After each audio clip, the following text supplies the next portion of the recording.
Matico!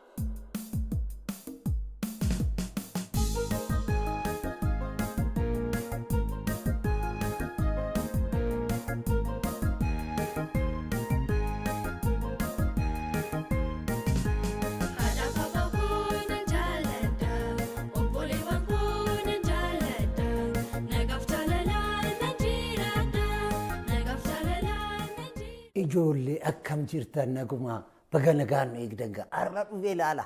Ani komeediyaan Asaffaa Tagany yookiin Baashaa beektota irratti Baashaan jedhama. Amma dhufee jira. Akkuma argitan kanatti egaa isinis akkanatti bareeddanii yoo na daawwattan kanaan immoo akkanatti bareedee dhufee isin wajjin haasa'uudhaaf isin wajjin taphachuudhaaf dhufeetan jira. Arra wajjin turre jechaadha. Koppiin kun koppii maal jedhama? Koppii ijoollummaa. Ijoollummaa. Ani ijoollummaa kiyya akkamitti namni hunduu guddate guddaa ta'u garuu ijoollummaa keessatti darbeeti nama guddaa ta'a. Kanaaf ijoollummaadhaan maal keessa dabarree muuxannoo keenya immoo isiniif dabarsinee isin immoo kana hojjechuun nurra jira jettanii akkana wajjin turtanii amma isinan affeera jechaadha. Matico!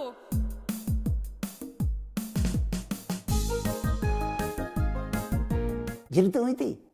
Akkamitti bareeddu isinan jaaladha. Egaa ani kanan dhaladhee guddadhe asumatti naannoo Finfinnee gara Sabbataatitti asis magaala kana Finfinnee keessattis Gadaam Safar kan jedhaniin achis jiraanne bakka tokkotti akkuma beektanitti gaa warri keenya hojiidhaa asii fachi hoo deemanii nutis immoo isaanuma wajjin deemaa turre garuu baay'inaan Sabbatattan guddadhe Sabbatatti yoon guddadhu ijoollee Sabbataa ijoollee baay'ee jira isaan wajjin qophaa'in taphannaa bishaan hin daaknaa bishaan lagaa miti bishaan laga keessa dhaqxanii baruun jiraachi keessatti warra keessa wajjin akkanatti harka wal qabattanii deemtanii ijoolleedhaaf kan eeyyamame ijoolleen kan itti daaktu jira achi dhaquun daakuun barbaachisaadha. Nama fakkeenyaaf ani daa'imummaa kiyyaanii dhaqeetoo warri kiyya na fudhanii bakka sanitti akkan daakuu na godhanii san booda achi baheetoo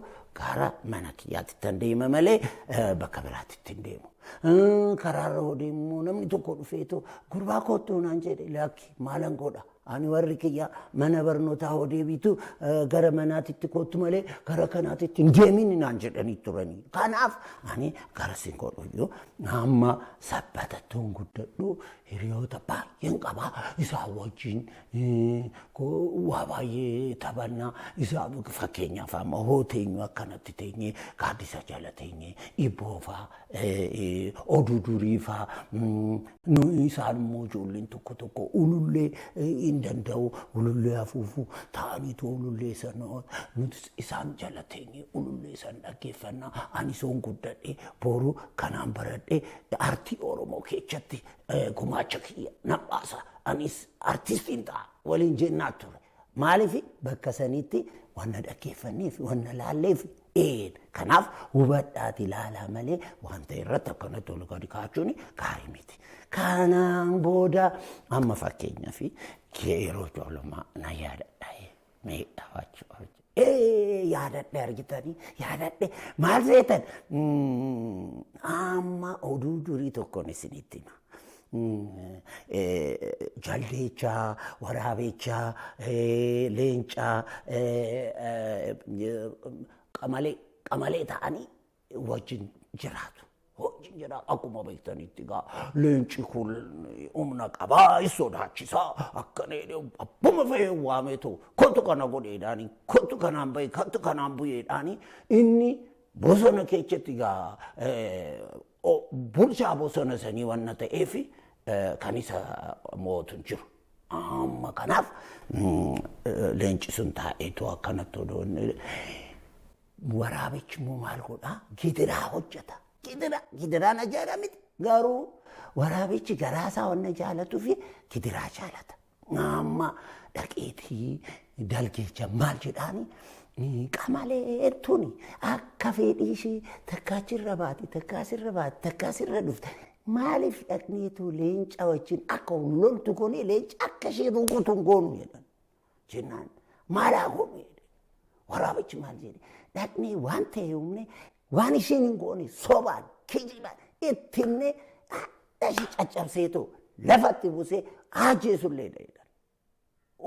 Humaa ishiin godhin ishiin odoo uumaan godhin waan isaanii odoon tuqin nama tokko waan keechan odoon tuqin isarratti yakka gochuun yookaan immoo waan ta'e raawwachuun gidiraadhaa miti kun yaachaadha akkuma beektanitti gaaruu isaan dhaqaniitoo leencatti obbo Leencoo jedhaniini sodaadhaan inni akkaatti ta'e maal barbaadanii dhuftan har'a jedheen jennaan qamaleen tun gidiraa guddaa sirraatti gochaa jirti odoo harkitee waan ishiin gootu.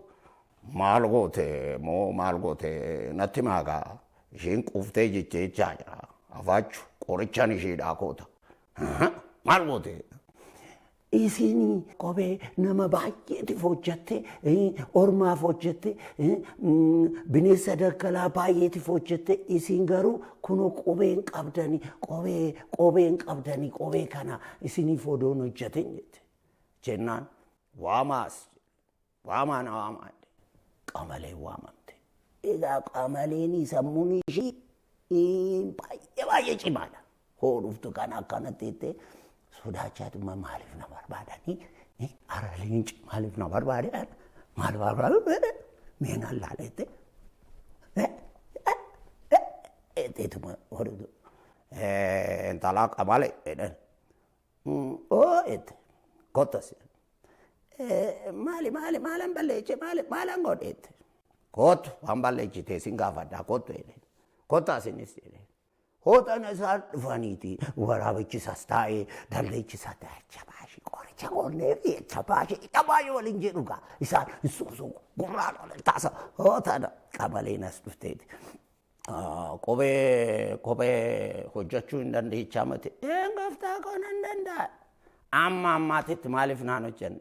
Akkuma argitan kana isinis nan gaafanne anis walii gadi kaachatan ture biddeen afaan arsifaachi deematan ture gooftaa koetti. Amma hin hojjetamu hin hojjetu. Nan isinumti waan ni barbaachisaa ta'e gogaan hin barbaachisaa tiruun hin barbaachisaa waan ni ta'e isinumti naa qopheessaa malee gooftaa ko ani gogaa maaliitu barbaachisa? Gogaa waraabichaati. Gogaa waraabichaati. Kan biraa hoo tiruu dalleechaati. Isa echaa hin fida. Maal echaa hin fida jetta kunoo as jiru miti isaan irraa quncisi jedheen. Argitanii isaan gidiraadha faccite sodaatanii rifatanii jakkaanii akkanatti babbaasanii ta'e odoo isaan akkanatti ishiin dhaqxee ta'u albeedhaan gogaa isaanii irraa daraqoota gidiraan ofitti deebi'ee asinii jenne ittiin ishiin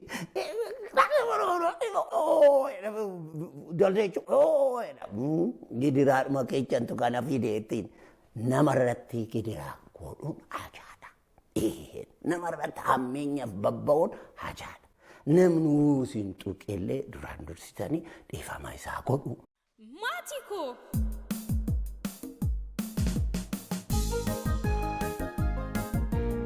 Egaa ijoollee ani daa'imummaa kiyyaan jalqabee waa baay'ee qeccasiire mana barnootaatti faarfannaan jira faarfannaa san keessatti hundumti keenya jenneetoo hin faarsinaa turreeyyuu anis gara aartiitiitti akkan dhufu kan na godhe faarfannaa peereedii faarfannaa irratti guyyaadhaan faarfamu anis wannan faarsutti isatu guddateetoo amma bakka na dhufee jechaadha. Aartii keessatti akkamitti seentee kannaan jedhu jira. Namni tokko hin gaafata hoo gaafatu isinis hoo gaafattan kan deebiin isaa maalinni ijoollummaadha. Mana barnootaati kaasee aartii kana hojjedhe kunuunsee guddisee amma akkuma argitan kana aartistii beekamaa ta'e hojjechaatan jira jechaadha amma akkuma argitan kana. Isinis guddatanii aartistii beekamaa akka taatanii barnoota keessan odoon tuqin sagantaa barnoota keessan dhiistanii gara aartiitiitti deemnan hin ta'u. Sagantaa barnootaa dhiistanii gara ispoortiitti deemnan hin ta'u. Maaliif ispoortiis aartiis waanuma hunda walitti qabdanii harka keessan keessatti isa tokko odoon gatiin isa tokko odoon kaasin hundumaa qabattanii deemuutu isinirra jira. Isin galee miti akkas. Maatii koo!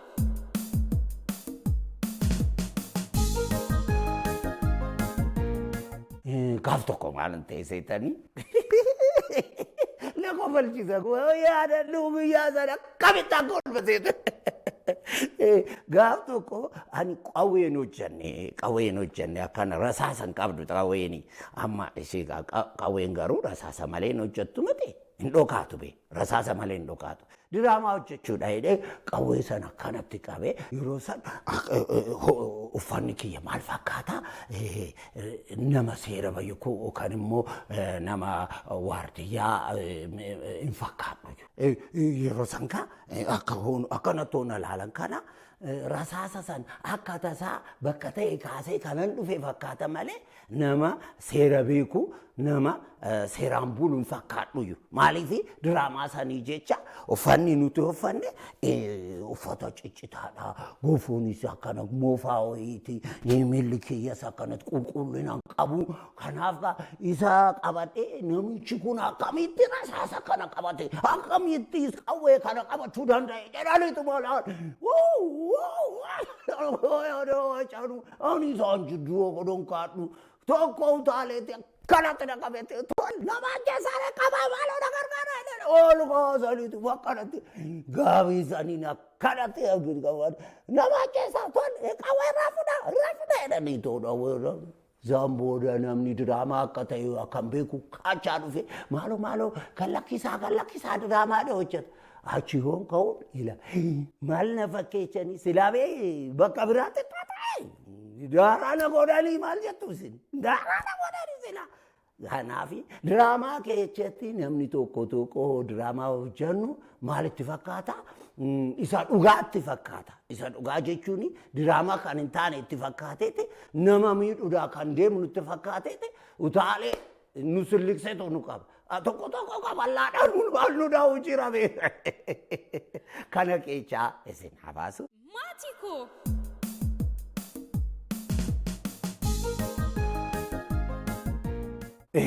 Mudannoo baay'een qaba. Mudannoo qabu san keessaa isa tokko narratti isinitti himee gaafa biraa immoo waa baay'ee haasofna. Isinan jaaladha shurrubbaa keessan. Aadaa keessan eegamu aadaa keessan uffata aadaa uffadha. Warra keessaniif ajajama. Ollaa keessanis kabaja. Hangafa keessanis kabaja. Barsiisaa keessanis kabaja. Kun barbaachisaadha. Namni kana godhu ijoolleen kana gootu hin guddatti hin badhaadhina guddina keessa seenti. Kanaaf isinan jaaladha. Nagaan naa turaa jedhe keessattuu barbaannan isin jaaladha. Atis intalti tunis bareedu laal shurrubbaa kee kana gootee dhuftu kana sin jaaladha gooftiiti. Naa guddadha hundumti keessanuu guddadha isinan jaaladha guddadha. Maatiko.